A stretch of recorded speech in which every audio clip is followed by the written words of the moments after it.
So last year I moved to a new city for work, and I needed somewhere to live. Didn't take long to find an affordable place downtown. But I did have to move into the bottom floor of an old Victorian house with creaky floorboards. The upstairs tenant had moved out months ago, and the owner said that he was going to renovate the top floor eventually. But no one was living there currently. One night there was a fierce storm that rattled the windows of my apartment, and I was working late, so I left all the windows open to keep the space ventilated while I worked. While I was at my desk, I heard a sound that made me freeze. It was distinct, heavy footsteps pacing back and forth directly above my bedroom ceiling. Slow, deliberate, dragging slightly. The pacing continued for what felt like hours. Although I only allowed myself to listen for 2 minutes max every hour or so, because I tried to tell myself that it was just some construction work or something. But the constant sound of footsteps never stopped. Then, after about 2 hours, the pacing stopped abruptly and I heard a new sound. A low, wet scraping, like something heavy being dragged across the bare wooden floor above. It stopped directly over my bed. Silence. Then, a single loud thud shook dust from my ceiling. I called my landlord right then. He sounded confused. Top floor. No one's up there, Maya. The stairs are boarded from the inside, padlocked from the outside. Has been for months. Probably just the storm. I thanked him and hung up, unconvinced. The next hour passed without any noise, which led me to think that maybe the sound I heard was from a branch scraping the roof during the storm. But then the scraping started again. It was still slow and deliberate, and it sounded like it was moving away from my bedroom and towards my own hallway, which was directly under the staircase that led to the boarded-up top floor. My heart was racing when I heard the sound come to a stop directly behind the thin plywood covering the stairwell door. My hallway was completely empty save for a large mirror leaning against the far wall and a coat rack with a few hats and a pair of my neighbor's dirty, smelly boots on it. Still trembling, I crept towards my hallway and froze as I heard a new sound coming from behind the plywood. It was a wet, guttural breathing, ragged and thick, accompanied by a faint, sickly sweet smell of decay cutting through the dank air. Suddenly, frantic, heavy banging erupted on the plywood from the other side. It sounded like someone or something heavy and soft was being thrown against it, but it wasn't consistent like fists would be. It was more like a big pile of wet leaves or something. Then the bang, bang, bang, bang, bang, bang, bang, bang went away for a moment. I listened intently and heard the sound of dragging return. It was happening again. Something heavy was being dragged away once more. As I watched, the light from my hallway's front door illuminated the mirror on my opposite wall, and I saw my own terrified reflection taking a step back from the stairwell door. Then a clap of thunder rattled the windows, momentarily brightening the room. And when the light returned, I saw that the plywood covering the stairwell door was starting to splinter slightly near the top. Dark, viscous fluid began to seep through the fresh cracks. It dripped onto my hallway floor, and I recognized with a jolt of horror that it was blood. The banging started again, and this time the wood groaned ominously. Whatever was on the other side of the door wasn't trying to get out. It was trying to get down. I don't know why I didn't leave immediately. Maybe shock or fear rooted me to the spot.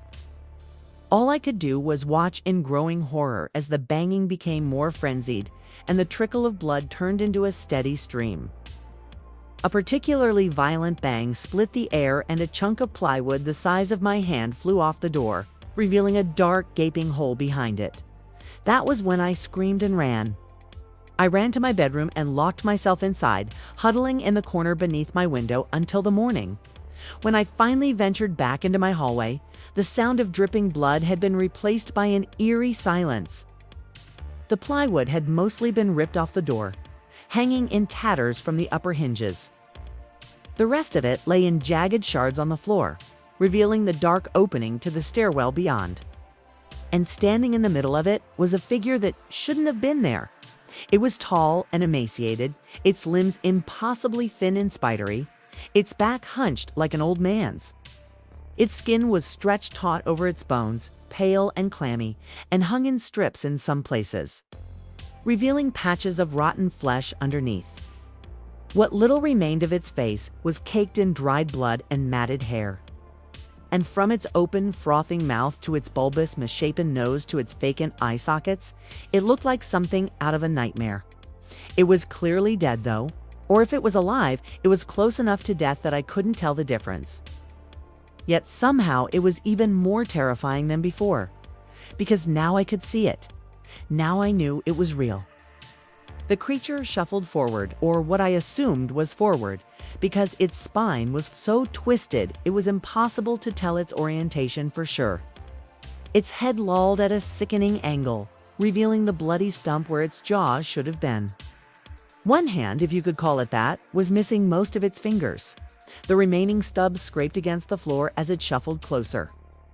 Terror lent me speed, and I scrambled backwards, tripping over my own feet, desperate to put as much distance between us as possible. I threw myself at the creature, sending it sprawling, landed hard on its face, sending a spray of blood and bone fragments skittering across the floor. I don't remember how long we stood there, me frozen in fear, watching it struggle to get itself upright. Finally, the creature collapsed again, this time lying still.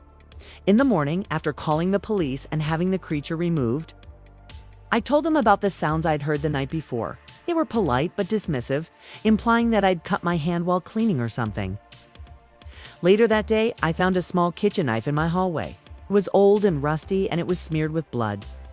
Whoever or whatever had been staying upstairs hadn't used it to carve their way through my door. They'd used it to carve themselves. I stayed in that apartment for another 6 months, but I never stayed there alone. Every night I had a friend or family member stay with me, sleeping with the lights on and the TV blaring until the landlord finally sold the property to someone else. And as soon as they moved in, I moved out. I often wonder if whoever or whatever that thing was actually came from the upstairs apartment, or if it was hiding somewhere else in the house, the whole time waiting for me to move out, so it could claim the entire place for itself. Do you believe me? You should. This happened to me. Can prove it. Look, this is the medical examiner's report from the autopsy performed on the body found in my apartment. It confirms that it was a male between 30 and 40 years old, give or take, standing around 6'2" when he was alive. See? That's how tall I am. That's how I know it was him. This is the transcript from the 911 call I placed the morning after the incident. I reported finding a dead body in my apartment. Notice the operator says that a similar incident was reported in the same building 3 weeks prior. An intruder broke into a woman's apartment and beat her to death with a frying pan. That was news to me. I asked the police about it later, but they implied that it was probably a jealous lover or something and that the intruder was never caught. That's not the only time something weird has happened in that building, by the way. There was another incident just last month. A couple reported hearing strange noises in the middle of the night, and then they found this. It says a 2x4 nailed to the underside of one of the upstairs floorboards above their bedroom. They asked the landlord to remove it, but he refused, saying that it was just a prank. You know what? Think it is time for me to go back to that house and confront the upstairs tenant once and for all. Wish me luck. Wait, no, don't. Please, please don't do that, guys. I'm begging you. Just hang up the phone, please. Oh God, he hung up on me. I gotta go.